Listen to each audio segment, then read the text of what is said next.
When Mia Parker found an apartment with rent half the price of anywhere else, she thought she'd hit the jackpot. But on her first night she heard the whispers, and they weren't coming from inside her head.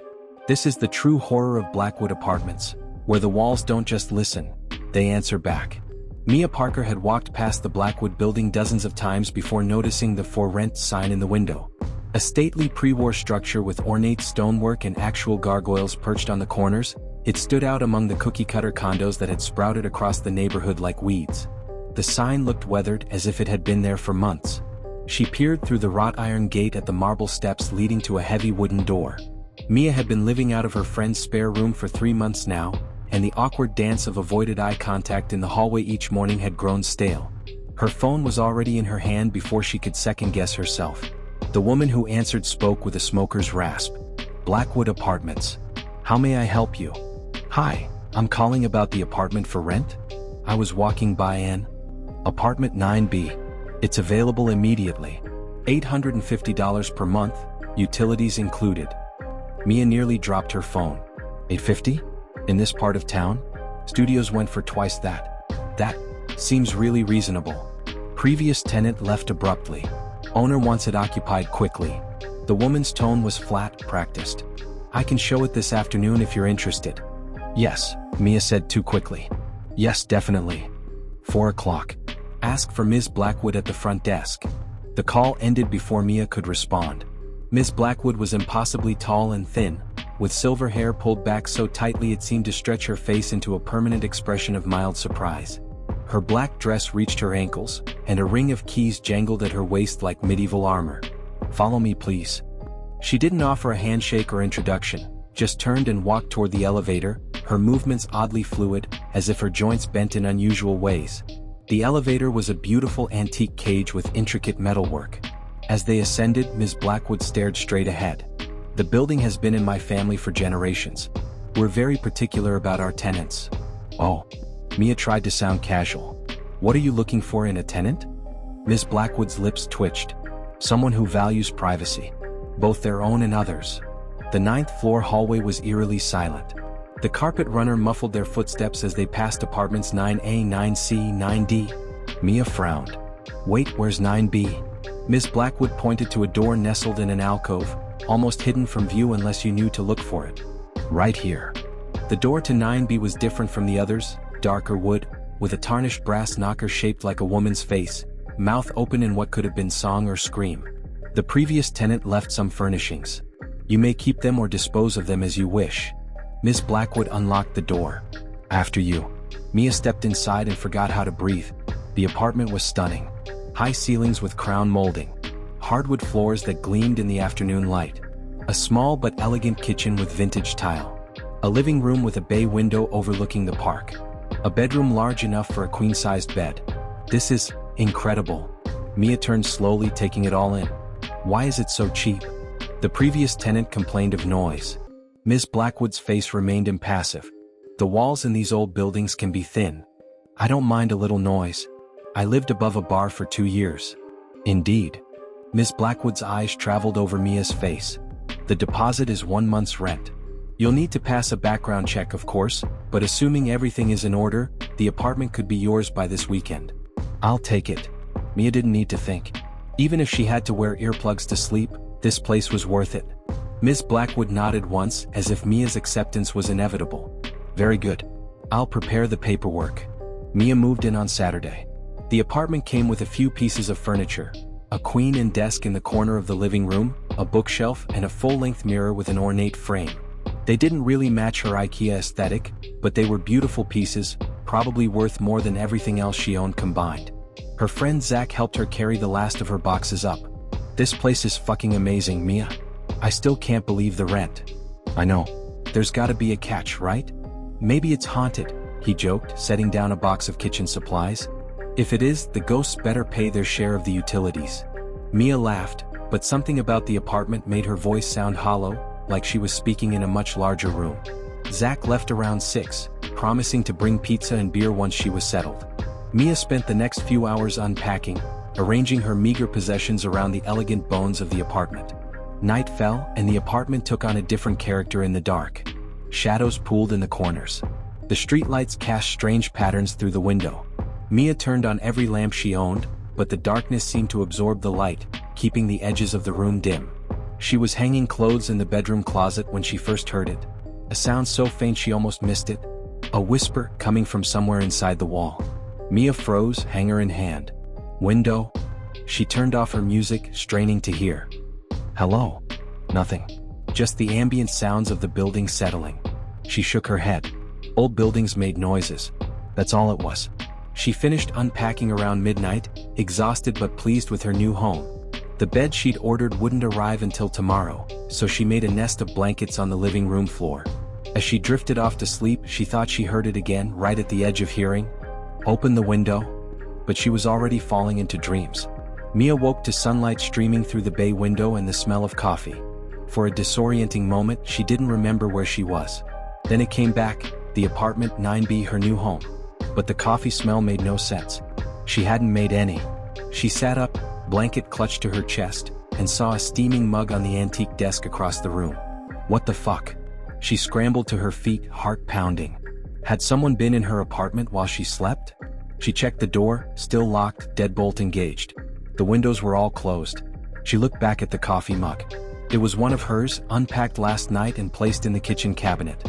With shaking hands, she picked up the mug. The coffee was hot, just the way she liked it, splash of milk, no sugar. Mia dumped it down the sink and spent the next hour searching every inch of the apartment, looking for signs of intrusion. Nothing. No one could have gotten in. She must have made the coffee herself and forgotten. Sleepwalking maybe? She'd never done that before, but stress could do weird things to people. Her mattress arrived at noon, and setting it up distracted her from the morning's strangeness. By evening, she'd convinced herself she'd imagined the whole thing. She made dinner, watched a movie on her laptop, and was getting ready for bed when she heard it again. The desk. Mia froze, toothbrush halfway to her mouth. The whisper was clearer this time, seeming to come from the wall between the bathroom and the living room. Open the desk drawer. Hello? Is someone there? Her voice sounded small in the tiled bathroom. Nothing. Cautiously, she went to the living room and approached the antique desk. It had a single drawer, ornately carved with a pattern of vines and small flowers. She'd assumed it was locked or stuck, as it hadn't opened when she tried it earlier. Now she grasped the brass handle and pulled. The drawer slid open smoothly. Inside was a leather-bound journal, its cover cracked with age. Mia lifted it out, feeling a strange reluctance to touch it. The pages were yellowed, filled with handwriting that varied from neat script to frantic scrawls. The first entry was dated October 17, 1954. I've taken the apartment on Blackwood Street. The price was suspiciously low, but I can't afford to be picky. The landlady gives me chills. I swear her shadow moves differently than she does. Mia flipped through the journal. Entries detailed mundane aspects of life, interspersed with increasingly paranoid observations about noises in the walls, items moving on their own, and a growing conviction that the apartment itself was somehow alive. The final entry, dated December 3, 1954, consisted of just 3 words, written in a shaky hand. They were right. Mia closed the journal, her mouth dry. This had to be some kind of joke. Zach maybe? It would be just like him to plant something creepy as a housewarming prank. She shoved the journal back in the drawer and slammed it shut. As she headed to bed, she could have sworn she heard soft laughter coming from inside the walls. Mia woke at 3:17 a.m., the time glowing red on her bedside clock. Something had pulled her from sleep with a sound. She lay perfectly still, listening. Kitchen knife. The whisper was crystal clear, as if someone had spoken directly into her ear. Mia bolted upright, fumbling for the lamp switch. Take the knife. Who's there? Her voice cracked with fear. Cut it out.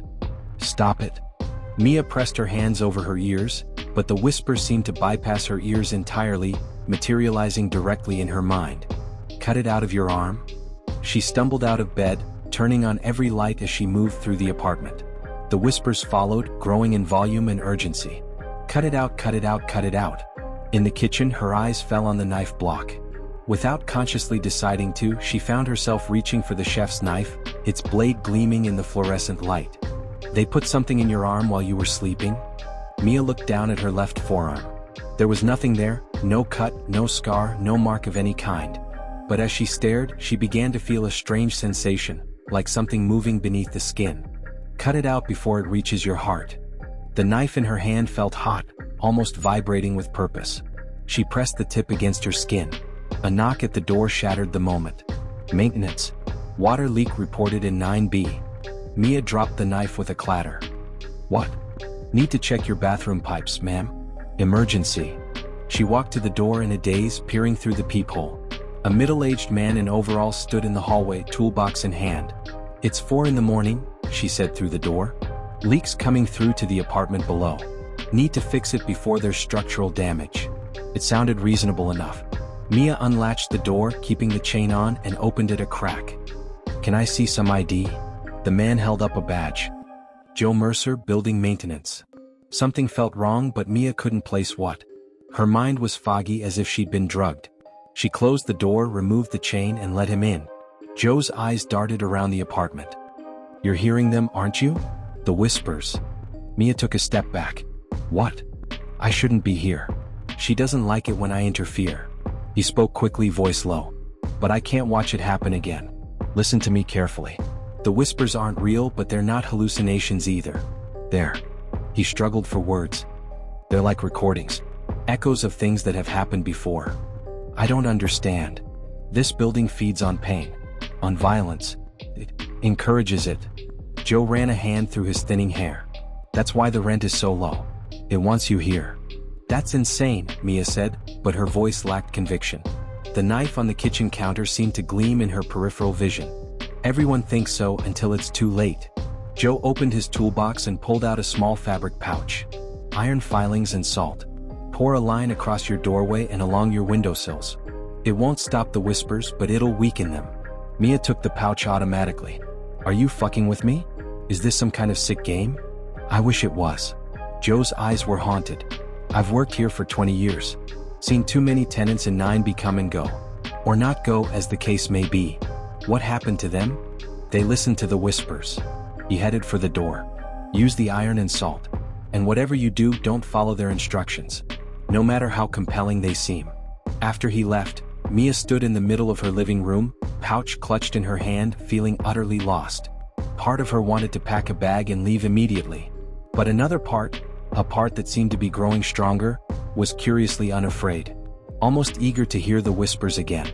She poured the mixture along the doorway and windowsills, feeling ridiculous.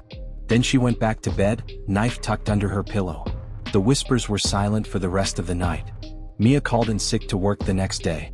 She spent the morning researching the Blackwood building online, finding little beyond its listing on the historic register and a mention of its architect, a man named Elias Blackwood, who designed several buildings in the city before disappearing under mysterious circumstances in 1937. She texted Zach, "Did you leave an old journal in my desk as a joke?" His reply came quickly, "What journal? What desk? Your IKEA stuff doesn't have drawers. The antique desk in my apartment. Someone left a creepy old journal in it. Pics or it didn't happen." Mia went to the desk, pulled open the drawer and froze. The journal was gone. She tore the apartment apart looking for it, but it had vanished as mysteriously as it had appeared. By evening, she was beginning to doubt her own memory. Had there ever been a journal? Had Joe the maintenance man really visited, or had that been a dream too? The whispers returned at sunset. Check the mirror. Mia had spent the day steeling herself against them, so when they came, she wasn't surprised. Terrified, yes, but not surprised. That your reflection knows. Moving as if in a trance, she walked to the full-length mirror in the bedroom. Her reflection stared back, pale and wide-eyed. But as she watched, something changed. A subtle shift in expression, her reflected self smiling slightly when she was not. Mia raised her hand. The reflection raised its hand a fraction of a second too late. Ask her. Who are you? Mia whispered to her reflection. Her reflection's mouth moved, but the voice came from behind her. I'm you. The real you. Mia spun around. No one was there. When she turned back to the mirror, her reflection was gone. Instead, she saw her bedroom from an impossible angle, as if the mirror was a window into another version of her apartment. And there, sitting on the edge of the bed, was herself. The other Mia looked up and smiled. They're getting louder, aren't they? The whispers. What is this? Mia's voice shook. What's happening to me? Nothing is happening to you. It's happening because of you. Other Mia stood and approached the mirror. We've always known something was wrong with us. The things we think about. The urges we push down. I don't know what you're talking about. Don't lie. Not to yourself. Other Mia pressed her palm against the glass. Remember Connor? Sophomore year? How you imagined pushing him down the stairs after he broke up with you? Mia took a step back. That was just a thought. Everyone has dark thoughts. But not everyone gets excited by them. Other Mia's smile widened. The whispers aren't coming from the apartment, Mia. They're coming from you. The apartment is just amplifying them, giving them voice. No. Yes. This place doesn't create darkness. It reveals it, nurtures it. Other Mia's eyes gleamed. I'm what you could be if you stopped fighting. If you embraced what you really are. I'm not listening to this. Mia grabbed a blanket from the bed and threw it over the mirror. Through the fabric, she heard her own voice, muffled but distinct. You can't cover up what's inside you. Mia didn't sleep that night, or the next. By the third day, exhaustion had worn her defenses paper thin. The whispers were constant now, a steady stream of suggestions that grew more violent, more specific. The old woman in 7A walks her dog at midnight. No one would see you follow her into the park. The delivery boy has a weak spot in his neck, just below the ear, one quick thrust. Drain cleaner in their coffee, they'd never taste it. She stopped answering her phone, stopped leaving the apartment, ordered food delivered, leaving cash outside the door so she wouldn't have to face another person. The salt and iron mix had run out days ago. Joe hadn't returned. Mia wasn't sure he'd ever been real. On the 7th night, she woke to find herself standing in the kitchen, blood dripping from her hand where she'd gripped a broken glass. She had no memory of getting out of bed. In the bathroom, washing the cuts, she looked up to see her reflection watching her with that not quite her smile. You're losing time, her reflection said conversationally.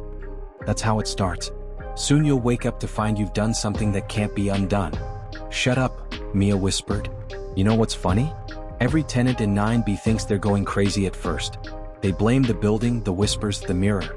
But it's never the apartment. It's always been them. The apartment just gives them permission. I'm not like the others. No, you're worse. Her reflection leaned forward. The others had to be convinced. You've been waiting for this your whole life. You just didn't know it. Mia smashed her fist into the mirror. It shattered, shards slicing into her already wounded hand. Blood spattered across the white tiles. From every broken piece, her reflection laughed. Ms. Blackwood came to check on her the next day. Complaints about noise, she said, standing in the doorway, her tall frame blocking the light from the hallway. Are you having difficulties, Miss Parker?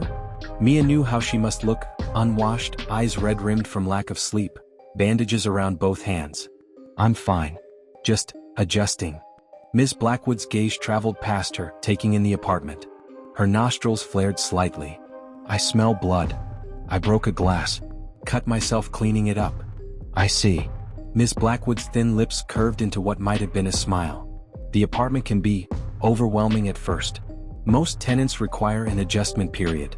The whispers, Mia said, too exhausted to pretend. Do all tenants hear them? Something flickered in Ms. Blackwood's eyes, satisfaction, perhaps. Only the special ones. The ones the building chooses. Chooses for what? To become part of its history. Its legacy. Ms. Blackwood reached out, her cold fingers brushing Mia's cheek. You're fighting it. That's natural. But it's also pointless. Mia jerked away. I want to break my lease. I'll pay whatever penalty. There is no breaking the lease, Miss Parker.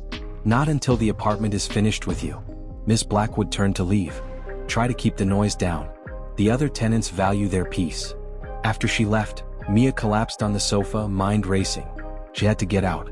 Now, today, before whatever was happening progressed any further. She grabbed her phone and called Zach. When he answered, she nearly wept with relief. Zach, thank God. I need help. Can you come get me? I need to get out of this apartment. Mia? Jesus, you sound awful. What's going on? I can't explain over the phone. Please just come. Please.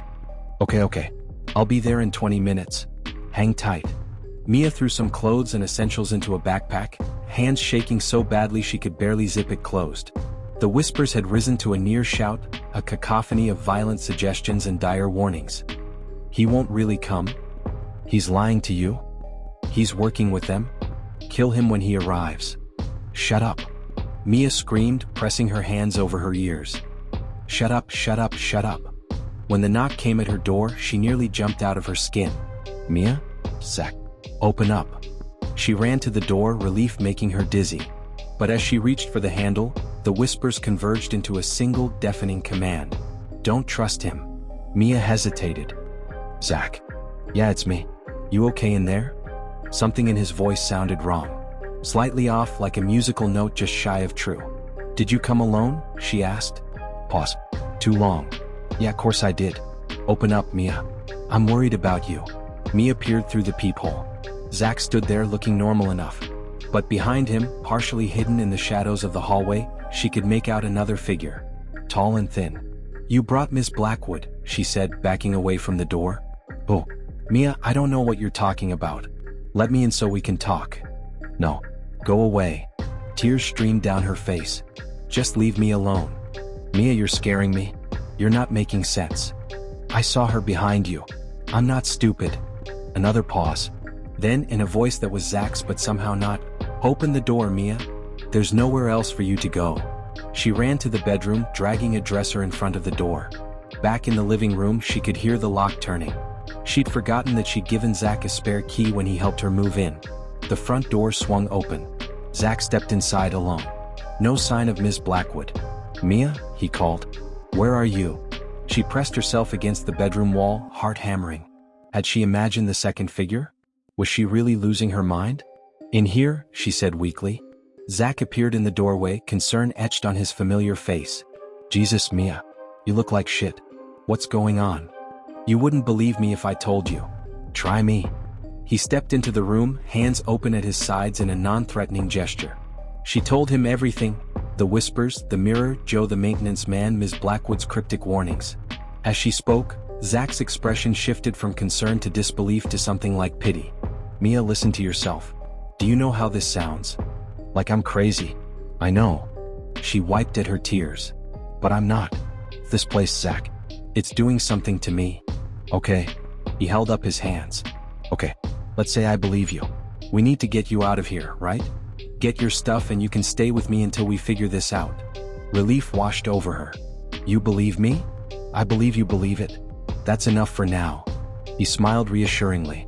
Come on, let's go. She grabbed her backpack, hope rising for the first time in days. As they headed for the front door, the whispers returned, panicked and insistent. Trap. He's not your friend. Look at his shadow. Despite herself, Mia glanced down at the floor. Zach's shadow stretched behind him, elongated in the late afternoon light. But it wasn't shaped like him at all. It was thin, impossibly tall, with limbs that bent at unnatural angles. It was Miss Blackwood's shadow. Mia stumbled back. Your shadow. What the fuck is wrong with your shadow? Zach turned, confused. What? Don't lie to me. She pointed at the floor. Look at it. Zach glanced down, then back at her, face softening with concern. Mia, it's just a normal shadow. You're seeing things that aren't there. No, I'm finally seeing what is there. She backed away. You're not Zach. His expression shifted, concern replaced by something cold. Does it matter? You need to leave this apartment. I'm offering to take you. Isn't that what you wanted? Not with you. Not whatever you are. Zach? Or the thing wearing Zach's face sighed. We could have done this the easy way. He reached into his pocket and pulled out a syringe. Now we do it the hard way. Mia ran for the kitchen, grabbing a knife from the block. Stay back. Zach advanced, syringe held ready. The building needs you, Mia. It's been waiting for someone like you for a long time. What does it want from me? She brandished the knife, backing toward the bay window. What it always wants. Pain, fear, blood. He smiled, and for a moment, his face seemed to ripple, revealing something ancient and hungry beneath the familiar features. You're going to do such beautiful things for us. Mia lunged, driving the knife into his chest. Zach looked down at the handle protruding from his sternum with mild surprise. No blood flowed from the wound. That was rude, he said, and backhanded her across the room. Mia hit the wall hard, stars exploding behind her eyes. As she slid to the floor, Zach advanced, removing the knife from his chest as casually as if it were a splinter. The others fought too. At first, he knelt beside her. But they all embraced it eventually. The darkness, the hunger. You will too. He raised the syringe. With her last ounce of strength, Mia kicked out, catching him in the knee. He toppled sideways, the syringe flying from his hand and skittering across the floor. Mia scrambled after it, fingers closing around the plastic barrel. She spun, plunging the needle into Zach's neck as he lunged for her. His eyes widened. He grabbed at the syringe, but it was too late. Whatever had been meant for her was now pumping into him. He fell back, body convulsing. Before her eyes, his features began to melt, flesh running like wax to reveal something else beneath. Something with too many teeth and eyes like black pits. His screams changed, deepening to an inhuman howl that seemed to shake the very walls. And then, silence. The thing that had been Zach lay still, its form shifting back to human, though the face was now a blank mask, features indistinct. The whispers had stopped. Mia staggered to her feet, ears ringing in the sudden quiet. Her gaze fell on the antique desk, its drawer slightly ajar. Inside, the leather journal had reappeared. With trembling hands she opened it, flipping to the final entry she'd read before. They were right. The pages after it, which had been blank before, were now filled with writing. The same handwriting as before, but the entries were dated in the future. Next week, next month, next year. They detailed murders. Dozens of them committed by the tenant of apartment 9B.